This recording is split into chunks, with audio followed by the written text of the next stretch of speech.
and it would just come over and over again. Just like any other thing, you come up with the same problem keeps coming up. It's almost like a nightmare. It's like Groundhog's Day. And I didn't want to make a 180 shift. I wanted to try to transition into something that I can continue to use my talents, my skills, my experience from years past. There's something deeper to that. And as my career continued to evolve, and because I always wanted to learn how I could best serve my clients and patients, it just became just this infectious love for understanding people.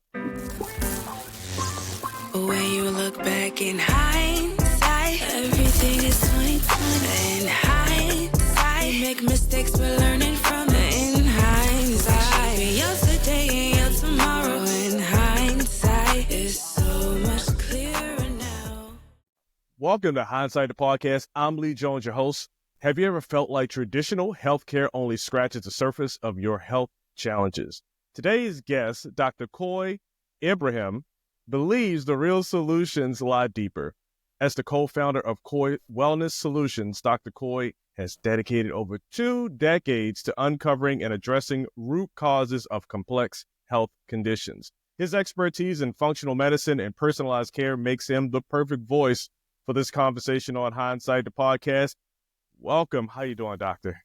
How you doing, Lee? Thank you so much for having me. Now, I know we stopped for a minute, and I may edit it out, I may not, but I'm going to keep this part in. But did I say your last name right? You did it. You did it perfectly. Thank you so much. Okay. All right, good. I appreciate it. Thank you so much. Because I looked and I was like, all right, Abraham.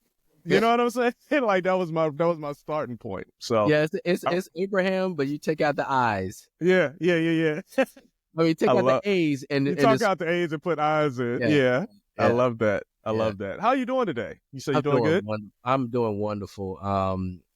Day after Christmas, of course, holiday season, resetting. Even I got my own blood work done today. Oh, wow. Okay. Yeah, so, Dr. Heal Thyself, that type of thing, Yeah. Do you when I'm preaching? All right. Hey, look, you're a doctor of wellness, as a matter of fact. So do you have the blood taking stuff at your crib, at your house, or you had to go out and do it? No. Honestly, no, I actually did it just the same way I send my patients out. They go to, love it. Their the location to get their blood work done. And, I had to do my own as well. So it's a great way to end the year, but also getting into the new part of the year. So make sure I'm on my P's and Q's for 2025.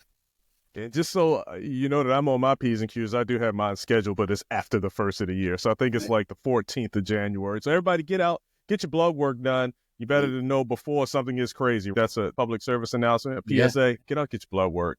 Take care of yourself, get ahead of it. Mm-hmm. But Dr. Koi, do you mind sharing a little bit about you? Yeah. And how you've become who you are today? There you go. Wow. Let me get the version. Of course. I know. No, I want you to start from birth. No. Yeah. Too much there. Well, again, I'm Dr. Koi Ibrahim, co-founder of Koi Wellness Solutions, along with my business partner and my lovely wife, Dr. Brittany Ibrahim. And I'm a doctor of chiropractic, but also I have a bachelor's and master's in exercise sports science. Where my journey really began, it stems all the way back close to 20 years ago. I was a personal trainer, fitness director in the Bank of America Corporate Center.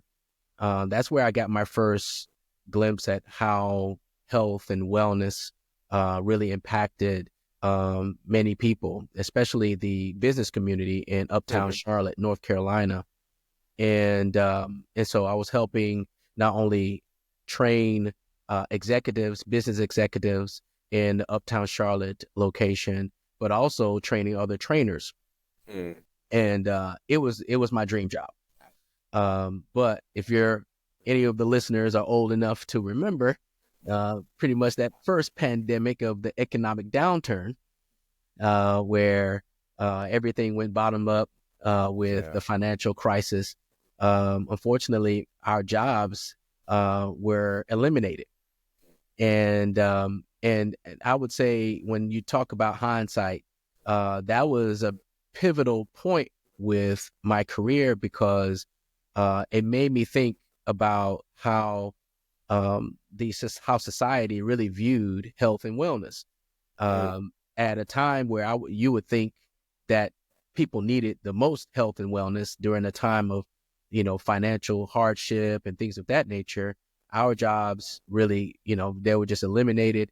And I had to make a choice because I didn't really have a good lateral move for my profession and those things. And so, I had to really take time to think about, okay, what did I need to do? And I didn't want to make a 180 shift. I wanted to try to transition into something that I can continue to use my talents, my skills, my experience from years past. And that's when I stumbled upon chiropractic care. And I decided to go back to school again after my master's to become a doctor. And thank God that I did that because it really opened up a transition in the thinking about how the body works at large. That I was able to learn about how the body has a unique ability to heal itself. It has an ability to heal when you're in the right environment to do so, when you have the proper support. And from there, gone into chiropractic care. And from there, I was able to understand that, that debilitating chronic diseases have an impact on people's health. And seeing how disease processes like hypothyroidism, high blood pressure, seeing how diabetes affects individuals. It impacted my care. And I wanted to answer that question on how to be able to help those people. And that branched me off into starting my own company and starting my own health and wellness organization called Koi Wellness Solutions, along with my wife. And so from there, we've been helping individuals reverse type 2 diabetes, reverse the symptoms of hypothyroidism, autoimmune disease of the thyroid called Hashimoto's thyroiditis. And that's even bridged over into the business community, which I came back full circle into helping business owners with their employees to improve their health and wellness, to improve the productivity, but also the health and wellness of those employees to advance their business. Wow. Okay. Hey, I appreciate what you do. My sister, she's a registered nurse. She's in the healthcare, and her daughter went in, and she's a registered nurse. So they've gotten into that healthcare industry, and really, really applaud everyone who goes out and do it. Because, you can get a degree and go out and do some stuff, right? And you can pass with a C, but that's one of those ones where you don't want to, be in healthcare, be a doctor, be a registered nurse from passing with a C. So there's a lot of dedication to the pursuit of knowledge and the pursuit of wanting to help people that I really respect and appreciate. So thank you for that, first of all. Thank you. Now, you named a few chronic illnesses, diabetes, and a lot of times we go in and maybe we have it and there's nothing you can do once you have it. Or maybe there is something you can do. You're the expert. There's right? always something that you can do. And I think that's a part of the narrative is that traditional medical models will say that once you have it, you're done with it. Exactly. It's a death sentence, or there's nothing that you can do. Just hold on for the ride and more medications and all those things. But go ahead, finish your comment. How do you go about encouraging people or educating people, or you yourself, your clients, addressing the root causes in their healthcare diagnosis, instead of just, you got this, here's some pills, you're going to take these for the rest of your life? Yeah, and primarily, let me give you one example of with type 2 diabetes, for instance. Yeah, let's go. One of the things that we have to understand is that we have to understand the narrative that is built around type 2 diabetes. There's lots of negative impacts about that. There are over 39 million type 2 diabetics in the United States of America.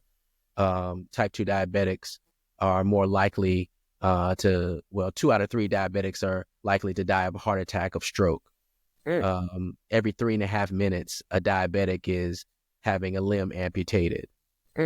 And when it comes down to end-stage renal disease, the number one cause of end-stage renal disease is type 2 diabetes. You're more likely to have Alzheimer's disease, and all these chronic illnesses, all these chronic diseases and processes come about from that. And so looking at it from a 1,000-foot view, it's a very grave conversation. And the traditional medical model's goal is to try to prevent that. And that's where, pharmaceuticals come into play, is that, we don't want you to end up having a heart attack or a stroke. We don't want you to have all of these issues like amputations and kidney transplants and all these things. And so that's the short-term solution. I don't want to even call it a solution. Is a short-term, how do you call it? I just say a course of action. I don't know. Yeah, because is the medication.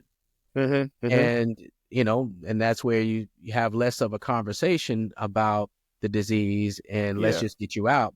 And here's the medications, go fill it, and that's it. But one thing that we know is that type 2 diabetes is extreme. It is reversible. Yeah. It's reversible. That means that you can eliminate your dependency on the medications. That means that you can eliminate your complication risks like heart attack, stroke, amputations, dialysis. And that means that you can lose weight without exercise, and have a very vibrant life. And so when we look at type 2 diabetes, for example, all of the narrative is that you can't do anything about it. It's diet, medications, and that's it. Meanwhile, we know that there are numerous lifestyle factors that come along with this. There are numerous aspects of this disease process that you have immediate control and impact on. Okay. And so understanding that it's not hereditary, it's not because of your weight, it's not because you're not good enough, or you didn't choose your parents properly. All these things that come about from that, we know that we can reverse it by getting to the root cause of it, that the environment, the way we think about it, first of all, what we do, the choices that we make, but also getting to the root cause is understanding that there's something imbalanced. Yeah. There's something holding you back from healing. And majority of the time, it's a divine reason behind that, is that the body does not want to aid into a dysfunction. So it would rather have this disease process to almost, be a stopgap, or to inhibit you from investing resources and time into the disease processes to speed that disease process up that can lead to a complication. So if we dial all those things back and properly test and properly understand the individual's root issue, it's absolutely reversible. Wow. All right, so you said a couple things in there. One, I was kind of just flowing. I was like, that makes sense. That makes sense. Yeah, right. And then you was like, type 2 diabetes is reversible. Yes. And I was like, whoa, like that struck me because I didn't know. It kind of to your point, the conversation is that it's really not. And then the other one that struck me was about it not being hereditary. So I'm going to ask you one question about the hereditary first, and I apologize, keep rubbing my nose. Good. Are you more likely to be susceptible to something like diabetes if it is in your family?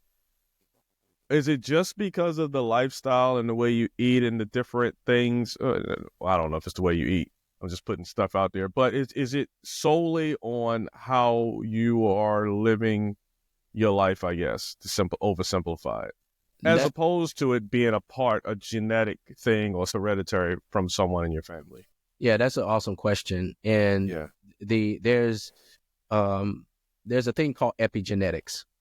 Okay. And epigenetics is basically that that we know that our genes are, we're able to express disease processes through our genes. Okay. And the study of epigenetics actually shows that there is no diabetic gene out there. Mm.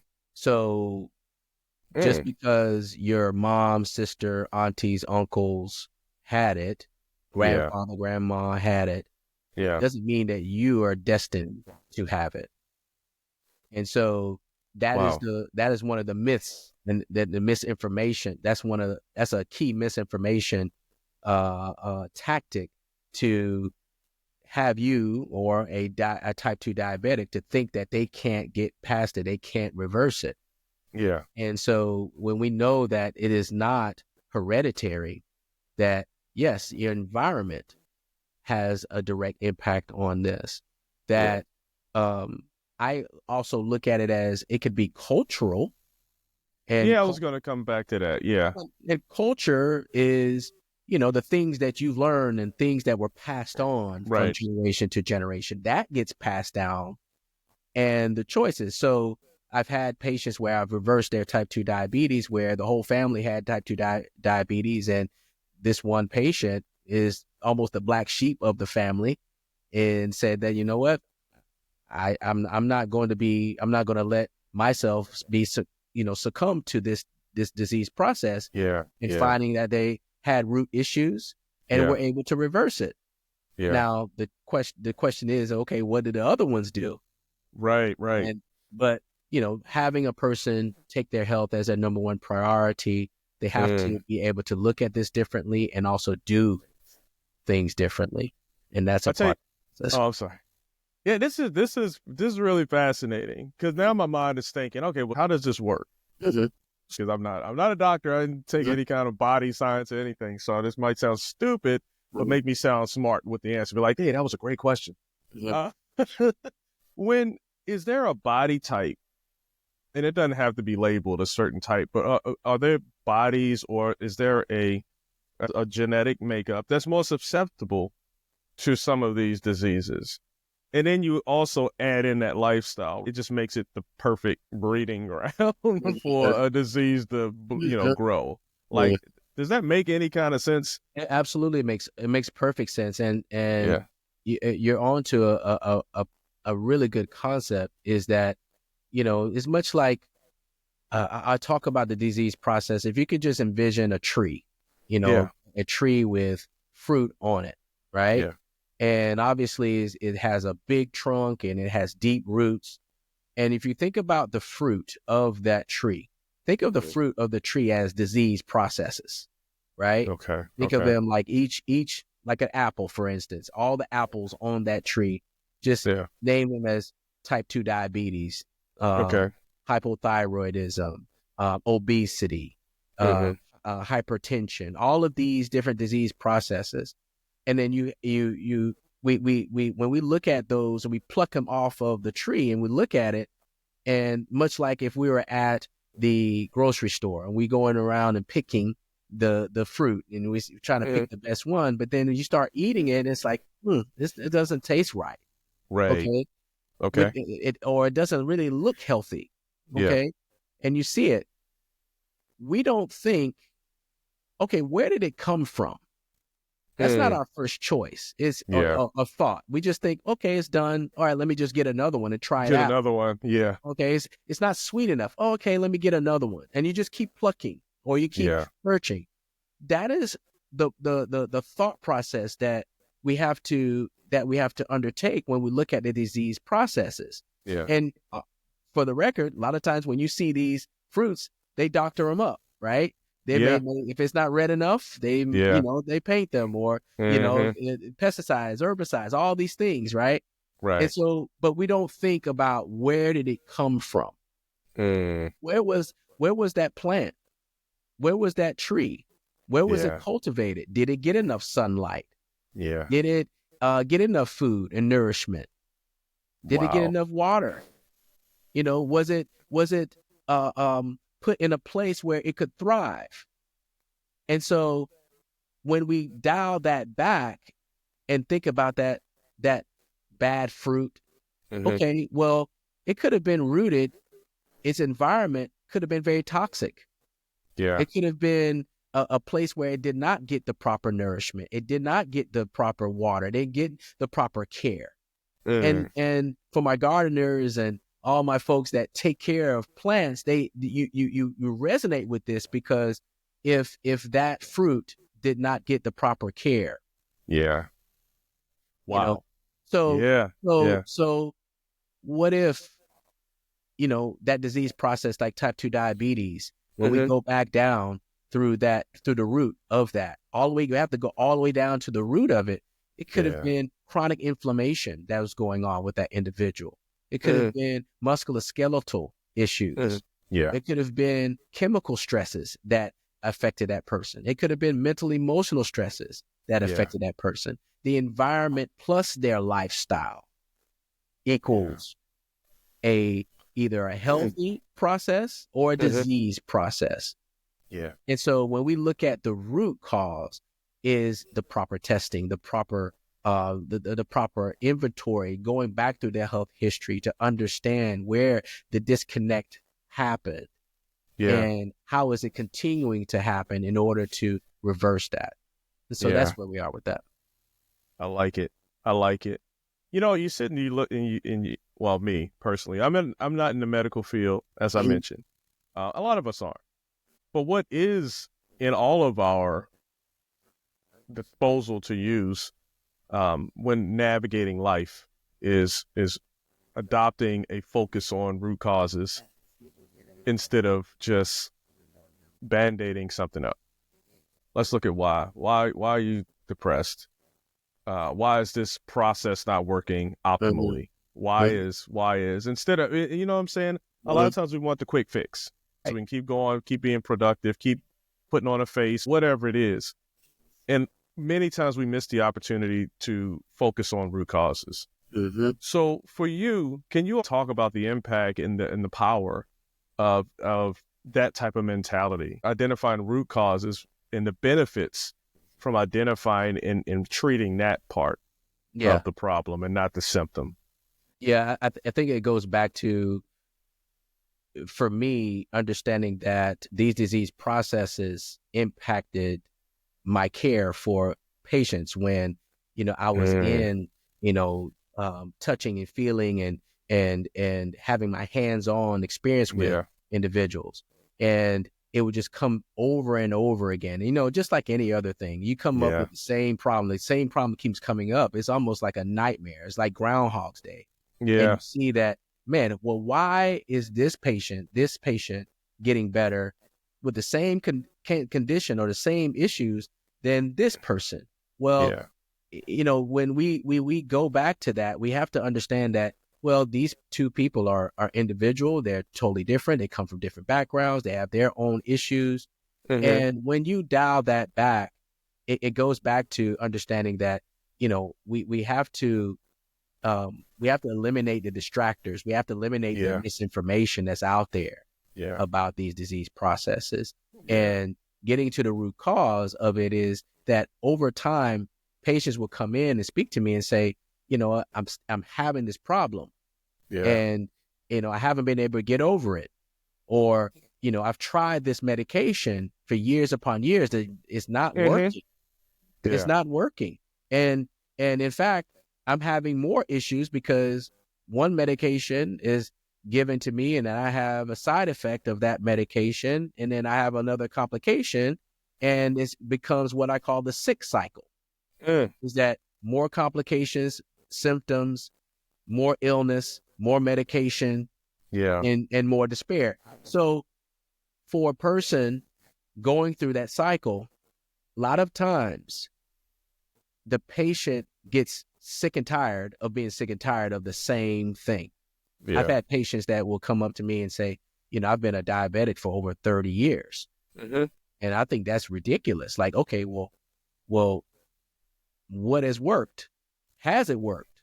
And they have to come to the realization that, no, it hasn't worked, or I need to do something different, or think about this totally differently and do something different. And so that mindset is a lot of times if a person is not at that stage where, you know what, I'm at the fork in the road. I have to do something different. And we all had that. I mean, that's a part of this conversation. This hindsight is we've all come to a fork in the road and we have to either go right or left or stay where you are. Yeah. And for a person that is met with a chronic health condition and they can see how this is played out in other people, either what they know or, you know, or they've seen that. And that's the thing is, and that's the direction that they have to make. They have to come to that realization that, you know what, I have to do something different. And that's what we try to institute in our patients and helping them reverse their conditions. I tell you, you talked about a fork in the road. It made me think of it's not one of my favorite movies, but I actually like it. Battle Los Angeles. Okay. Yeah. So it reminds me of a part when it was a leader, the lieutenant, and they were pinned down because the aliens were firing at them. And then the staff sergeant, he said, "Look, sir, you got to make a decision. I don't care which it is. You either go left or you go right, but we can't stay here." That's the mentality. I think a lot of times, and I'm gonna express my thoughts real quick. One on that statement. You can stay there. It's not working. And guess what? It's not going to work. You already know that. You're there and it's not working. So if you go left or if you go right, one, that may not work either. But guess what? Now you know that doesn't work. And now you know you need to pivot again. But if we learn from failures. We learn from mistakes. We don't learn from being stagnant and staying right where we are suffering. So that's one point. The other thing that I was thinking about, and you know how when you I always like to be vulnerable in these moments. You know how when you have 2 points and you only remember one. So let you remember that one point. I was trying to say some filler words, so maybe it come back. It didn't come back. So what are your thoughts on you can go left, you can go right. It doesn't matter to me. We just can't stay here. Yeah, I just think that when you come to that realization, and a lot of times, unfortunately, it comes at one of the darkest times of life, and I think that's a part of the decision process to make a pivot or to make that right or left turn. Is that you know what's at stake here? If I stay in this position, what's going to happen? And am I willing to endure that? So dialing it back, good point. You know, when we talk about type 2 diabetes, you know, 1 out of 10 individuals in the United States have type 2 diabetes. 1 out of 5 don't even know it. And they're walking around. And so when you get that diagnosis, it's already played out to you that you can't do anything about it. Diet, exercise, lose weight. And many people struggle year and year after year about this, to where diabetes never gets better over time. It gets worse, even with medication. And so when you see that the body is deteriorating and the medications are there just to slow the process down, it's not reversing it. It's just slowing the process down. And so the key to it is that, okay, well, you start to see how the body deteriorates. You see how functions start to, you start having neuropathy. You start having issues with vision. You start having issues in the bedroom. You start having issues where, you have lack of energy. You have the inability to heal. All those things start to come about, and you start seeing that. So if a person sees that, okay, well, these are my symptoms, these are my issues now, well, how does this going to play out 5, 10 years, 20 years, if I'm blessed to have those extra years in my life?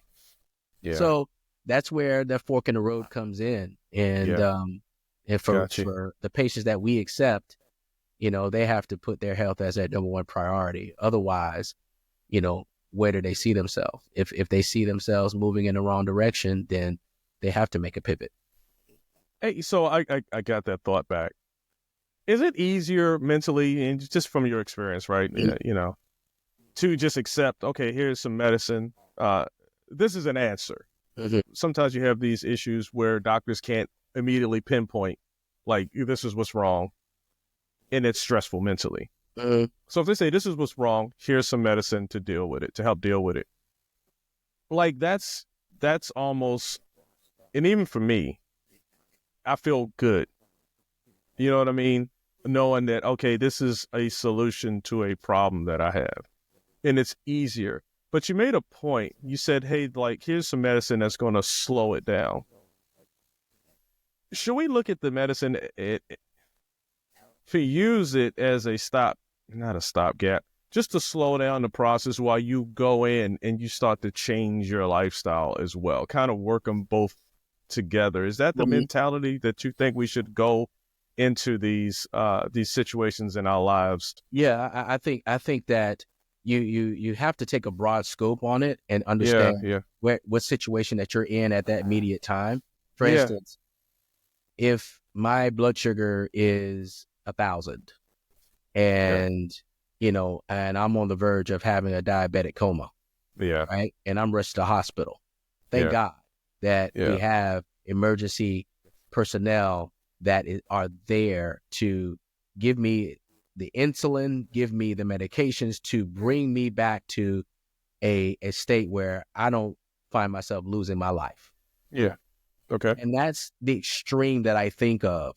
And then everything underneath that is based on their level of severity with their disease process. Okay. Right? I like it. And so, yes, the medications are there, but understanding that, hey, if I'm able to reduce and eliminate my medication, Mm-hmm. and that is a choice or that is an option, I believe many people will take that. Majority of people that I speak to say, I don't like taking meds. Right. That's true. And that's a natural thing. So I always ask, or I will come back to you and say, well, is it really your only long-term solution? Is this a short-term solution or is this a long-term solution? And if this is not a long-term solution, if you can't see yourself continue to do this for the rest of your life, then why not look at other means that there may be things that I'm doing that the choices that I'm making, how I'm thinking about this, what I'm doing that are affecting my long-term goals with this process. Yeah. And when you think about that, take time to get out of that emergency crisis mode and just take a step back and say, okay, well, how do I want to live my life? How do I want this to go? How do I want this to play out? I have these cards in my hand and then I got to play a card. Yeah. But I'm going to play it the best way possible in order to have the best outcome. Yeah. What is the outcome that we're trying to achieve? Yeah. And if that's the case, then we many times we have to do a little bit of both. Yes, medications are there. Right. Some things. And I'm not saying that, hey, go cold turkey or stop this, because there are instances and many cases where you may need that. But again, understanding, okay, well, how does this play out long term? Yeah. And what can I do?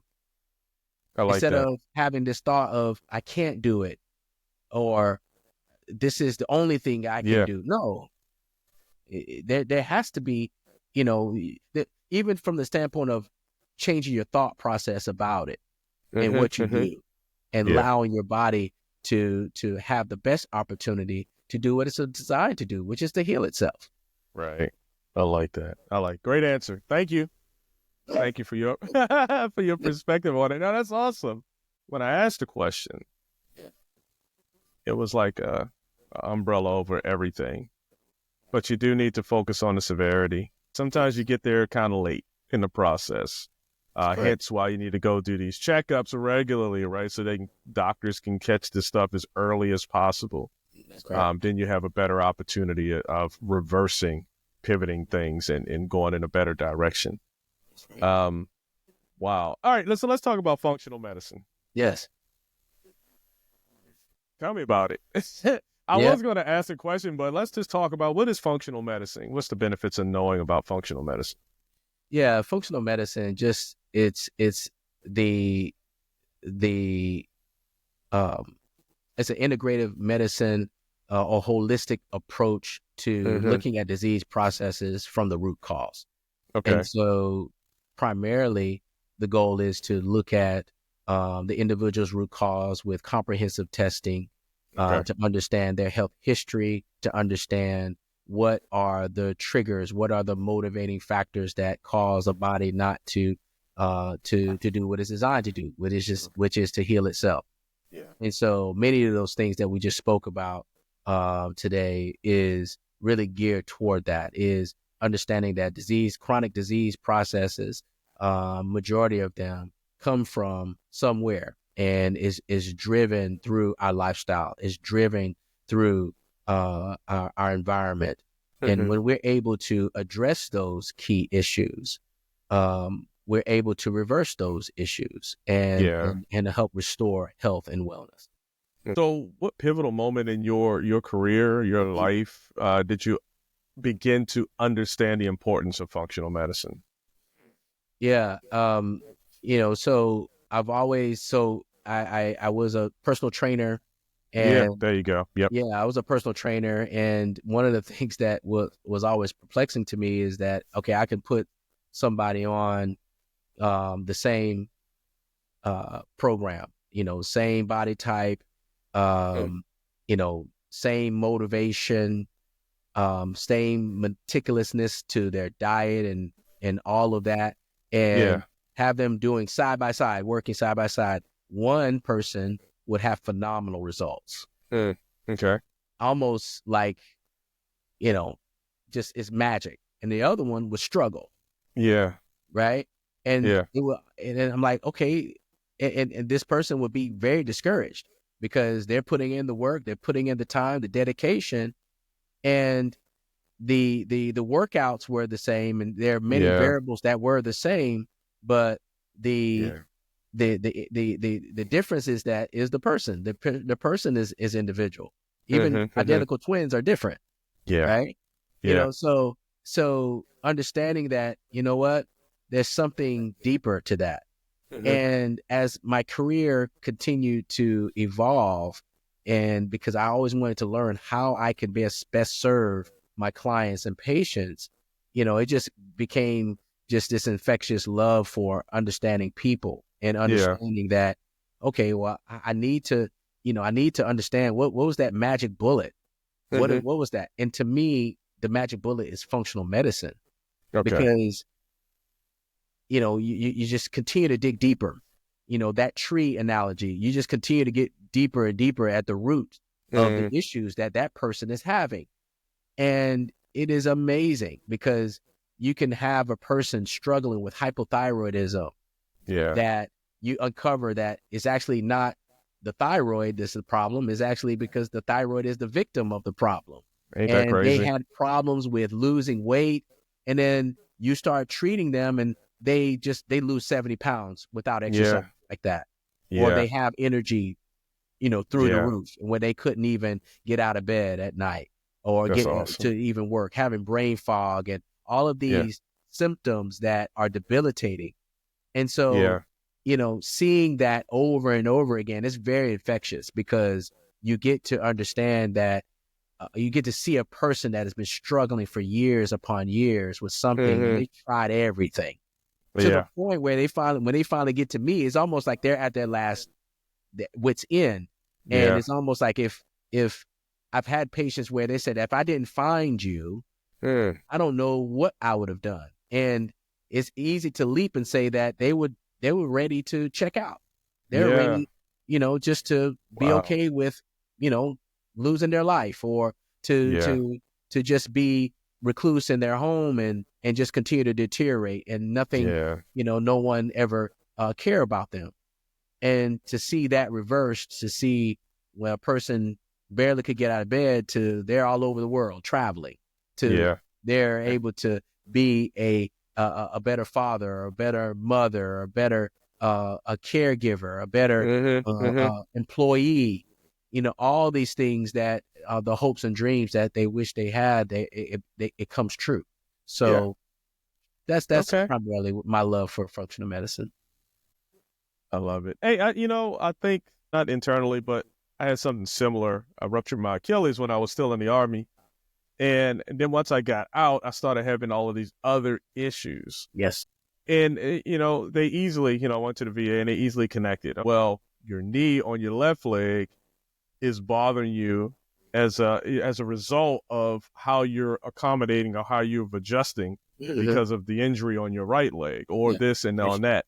And it's just like amazing how the body works. You made a statement earlier about the body is designed to heal itself. Yes.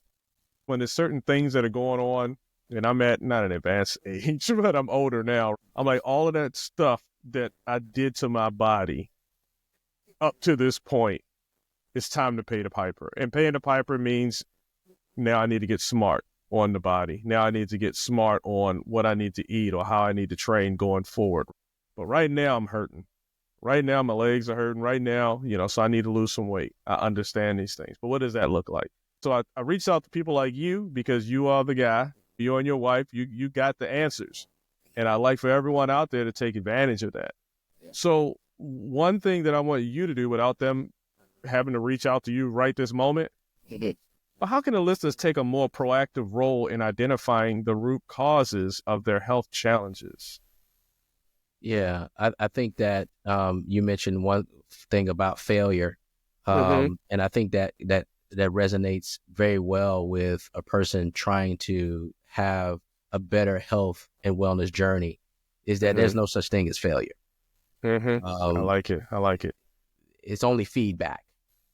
There you go. And as soon as we think differently about our health, and we're not failures, we have a unique ability to heal ourselves, that we have to think better of ourselves to know that this disease process, that when we get to the root issue of it, and not only question, but also do the proper investigation of that issue, only then you'll be able to do what you can do about it. And you can directly have an impact on this. And I always pride myself of having patients to know more about their health condition, even more than their treating doctors. And education is the tool, understanding what this process, what is actually going on, what is disconnected, what is holding you back from being able to heal. And so when we're able to do that, the results are magical, but yet not surprising for us, because we see this day in and day out. And so, getting with a comprehensive, a person that really cares about that thought in mind, is so important. Yes, you can have these specialists all around you that are watching and keeping track of those things. But, when you go home, when you're by yourself, and what is the processes, what is the thoughts, what are the choices that you're making, how are you really going about this? There has to be some guidance there. There has to be some coaching. There has to be, again, just some feedback that allows you to do what you need to do to advance yourself, to create that optimal long-term goal. I like it. Yeah, I also like how you take a what did you say, a sky level view. Yeah. You look at the whole thing from my perspective, from what I'm hearing from you. Yes. So you got the medical background, but you also understand the holistic part of it as well. Right. So you give that whole, you put all eyes on it, right? Yes. Well, what challenges have you faced in promoting holistic and integrative healthcare, and how If you have, how did you overcome them? Well, I think it even the challenge is even with even my own family, right? Mm-hmm. You know, Yeah. and in treating some of even the people that I love the Yeah. most and closest Yeah. to the most, and seeing that when they go to their doctor and they'll do labs, they'll do testing, and they're looking at things from their lens. Right. And their lens is, well, we don't want you to have this debilitating complication or symptom that will equate to a heart attack, stroke, or some type of emergency event. Okay. Got it. So that's their view. Meanwhile, again, from my standpoint is, well, there are a lot of things that we're doing that promote that are driving that. Mm-hmm. How we think, what we do, what we eat, Right. past traumas, past issues that we've All of had. that. Yeah. So how are we addressing those issues? And you mentioned, the Band-Aid effect. A lot of times medications are a Band-Aid, but Yeah. Yeah. you realize that really the Band-Aid is covering a gunshot wound. It's not going to work Yeah. long term.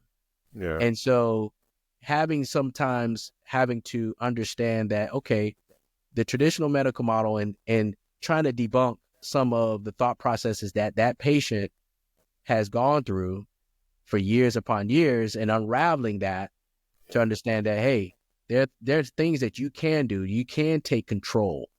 You can have direct impact on a daily basis. You have a choice. Ain't that something? You have a choice on how you go. So again, coming back Yeah. to that fork in the road, is every day. Yeah. And one of the things that I always try to coach patients on is saying that, there are two levels of this, or two persons speaking to you. Mm-hmm. There's a higher level person speaking to you, a wiser, a more thoughtful, just a smart version. And then there's also the lower version of us. Okay. That's the Okay. hater. That's Yeah. that's trying to bring you down, very negative. And I always say, hey, what would the healthier version of yourself do in this situation? Wow. What would the wiser Yeah. person do in this situation? Yeah. Would they just settle for this? Yeah. Or would they do something different? And I think we all have that, and that's a We part of the do. healing process as well. Dude, that's awesome. That's pretty good. I love the insight. I really do. But okay, let me get back to the questions. I apologize. What advice do you have for someone who's struggling to get answers from traditional healthcare systems? You go on, you're getting tested, and it gets frustrating. You're thinking the worst. Yeah. So, like, what advice would you give to that person?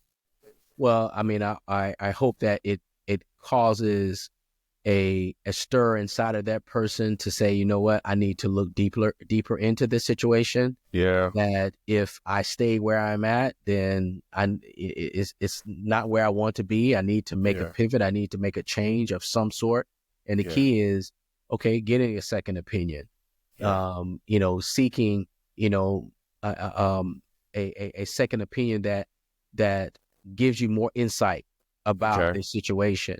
How does this disease process, or how does this affect me long term, short term? But what are the things that I can do today to make an impact? It may be making another appointment. It may be, changing the lifestyle that you've been living. And there's some things that you can do. It's small steps that you may need to take. Don't have to be big, grandiose steps. They can be small steps that get you from point A to point B. And before you know it, you're continuing to go down that path, almost like a domino effect. One domino, you gotta start off with that one thing, and it leads to others.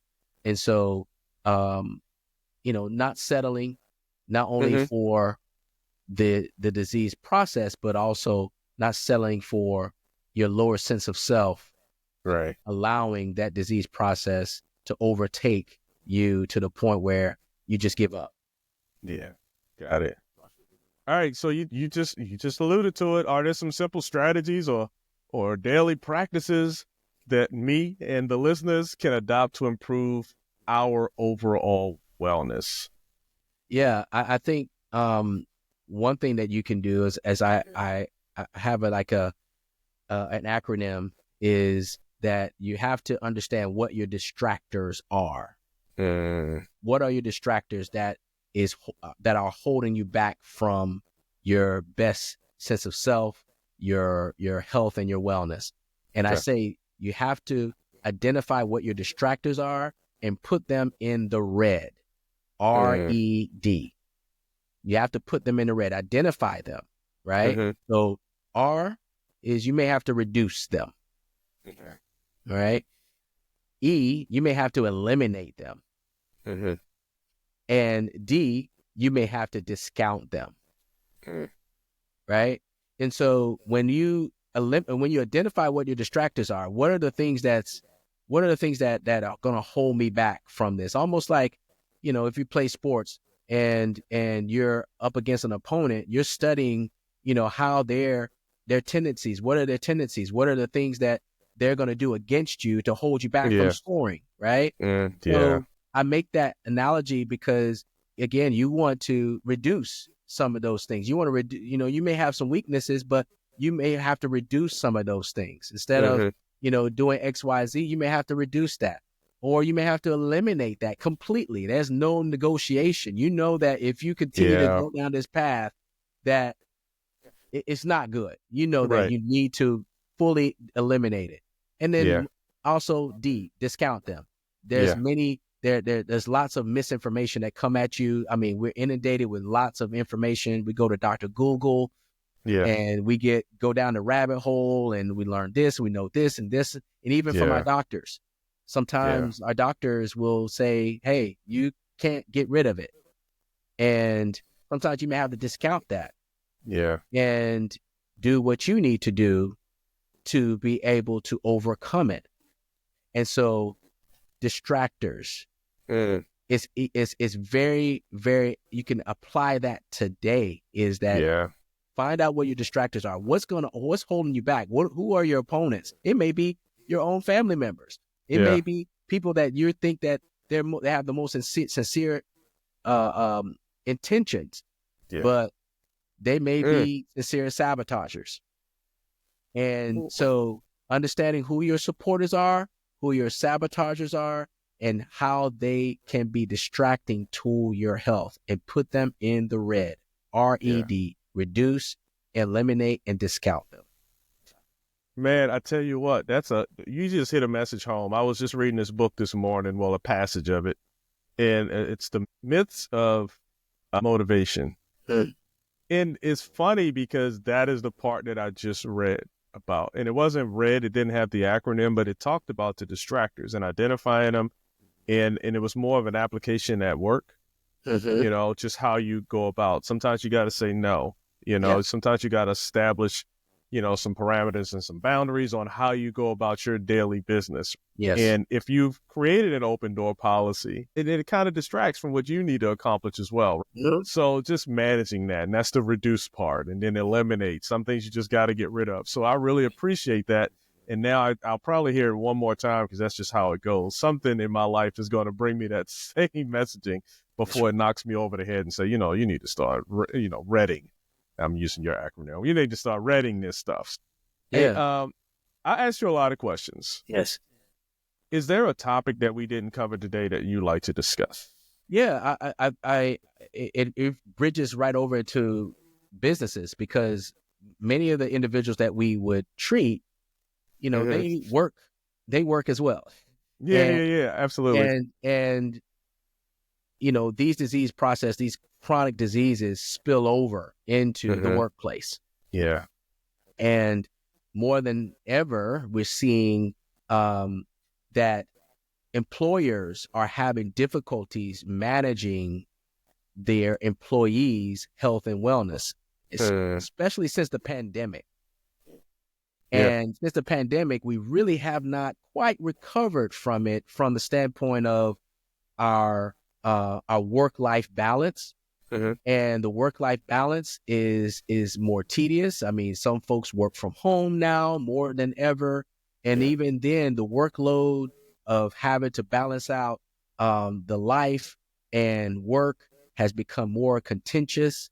And then on top of it, we're seeing more people with disease processes like diabetes, pre-diabetes, obesity, sedentary lifestyle, all of these things. And then it just directly impacts the business, an organization from the standpoint of less productivity, absenteeism, more absenteeism, and even a thing called presenteeism, where a person is at work, but they're really not there. They're not with it because they have issues with their health. And let's not even get into, well, let's get into it, but, even stress, the management of stress. And more folks are having issues with anxiety, depression, all of these aspects of life. And these directly impact a person, but also impact the business and workspace. And so now more than ever, that is something that employees are concerned about. They're not only concerned about getting a raise or things of that nature because of inflation and all these things, but they're trying to figure out how to be better. Majority of employees want to be better. They want to be productive. They want to be productive not only at home, but also at work. But their health is holding them back. And we spend majority of our time at work. And so how are employers addressing these key issues? Because the long-term effects not only affect the employee, but it affects the vitality and the productivity and the goals of that company. And so that's something that we are doing as well, is that we have corporate wellness programs that we get to the root cause of their employees or their employees' problems, and being able to look at this functional medicine and take it more of a grander scale with not only addressing the health of the company, but also the employees' health and wellness. So that's one thing that we love doing as well. So that brought me back around from my experience with being in the Bank of America Corporate Center for many years, and I couldn't get rid of it. I couldn't get out of my system. So we have a joy. We're overjoyed with helping companies that have a passion of helping their employees. It's awesome. Thank you for having that passion, because, we need champions out there. We need people who are betting on our success, betting on our wellness, even when we're not. And I know you've had opportunities to talk to individuals and to partner with them in probably, and, I'm only assuming, but seeing that light bulb turn on, or seeing those changes and going in the right direction, I know that brings you tons of joy, you and your wife. So I definitely appreciate what it is that you do. Thank you. And with that, where can the listeners connect with you and learn more about your work? Yeah, so on all social media platforms, Koi, Koi, like the fish, Wellness Solutions, Koi Wellness Solutions. And you can find us on Instagram, Facebook. We do webinars, and even from the standpoint of in the corporate settings, we do lunch and learns, but also offer corporate wellness programs to help businesses to improve their productivity, their engagement, over 4 times the amount of other programs. And so for folks that are having issues with type 2 diabetes, low thyroid, hypothyroidism, Hashimoto's, autoimmune diseases, these are issues that we directly work with and helping them to reverse those issues, but also to help the body to heal itself. And so we have those aspects of our business, and we'll love to connect. All right. Sounds good. And there's a wealth of information as well on the webpage. What's the webpage again? It's koiwellnesssolutions.com. Koi, There it is. KOI, wellnesssolutions.com. All right. So today's conversation with Dr. Koi, I want to say it, Ibrahim. That's it. That's it. You got it. Is that it for real? It is. So you say it. Ibrahim.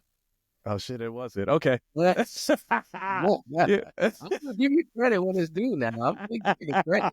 You know how people just want to just move it along. Yeah, you said it right. Go on, right? I've heard worse attempts at my name, so that was yeah. My man, I appreciate you. Hey, so I appreciate you offered a deep dive into the importance of addressing the root cause of health challenges, from practical strategies to inspiring stories. I've learned how personalized integrative care can transform lives. Dr. Koi, thank you for sharing your expertise and passion with me, with us. And to all the listeners out there, don't forget to subscribe to Hindsight the Podcast so that you never miss an episode. And I'll see you next time. Bye-bye. Hey, thanks for joining me here on Hindsight the Podcast. I'm your host, Lee Jones. I hope you enjoyed this episode. I know I did. And while I have you here, why don't you take your mouse, go over and click on that subscribe button. No, not right there. Over to the right. No, down, right there. Boom. Thank you. Now, thank you for subscribing to Hindsight the Podcast. I'm your host, Lee Jones.